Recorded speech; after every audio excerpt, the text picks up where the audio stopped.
the Worms war begin? Well, Worms initially started as a one-man project. It was conceived by a chap called Andy Davidson. It was a game that he wrote as a multiplayer title, something that he and his friends could enjoy. He actually wrote it while he was still doing his maths A-level at school. I think it was a bit of an ambition or a dream for Andy that one day the game might get published, so he took it to a trade show in the UK. Team 17 stumbled upon it and signed both Andy and the game up. It came in-house, it was developed, it came out first on the Amiga, it was launched in 1995. The game came out at a time when 3D graphics were popular. You had consoles like the PlayStation coming into prominence, so from some quarters it initially received a little bit of short shrift because it had a simple appearance, but it was difficult to argue with the addictive quality of the game, and it went on to become a commercial and critical success. How has Worms changed? Well, over the years there's been quite a few iterations of Worms. The most dramatic change probably came in the mid-2000s. The game made a couple of appearances in 3D. These appearances were solid enough titles, but they seemed to have a little bit of a mixed reaction, and that was mainly due to the fact that there were natural changes to the gameplay brought about by the game just being in 3D. It lost a little bit of its defensive qualities, some of the strategy suffered a little bit, and it became more difficult to make shots in 3D and so on and so forth. Following those 3D versions, you got the emergence of digital platforms like the Xbox Live Arcade service from Microsoft, Sony's PlayStation Network, the App Store, etc. And when we launched on these platforms, the game went back to its 2D roots and sort of got a new lease of life, really, because it was really successful on those platforms. Can you tell me about your own involvement in the series? To some degree, I've been involved with every Worms game, almost every Worms game since 1999, starting with Worms Armageddon on the PC.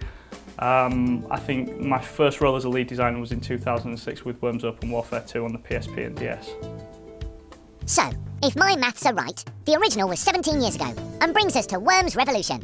Can you tell us more about Worms Revolution? When we first sat down to think about what we wanted to make in this latest Worms game, our first port of call was to establish some aims.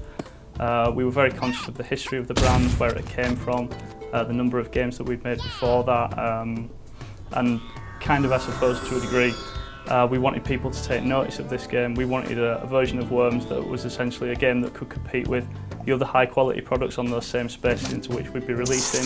We didn't want to make just another Worms game. Terms like a next-gen version of Worms were bandied around a lot. So we basically established that we would need a new engine.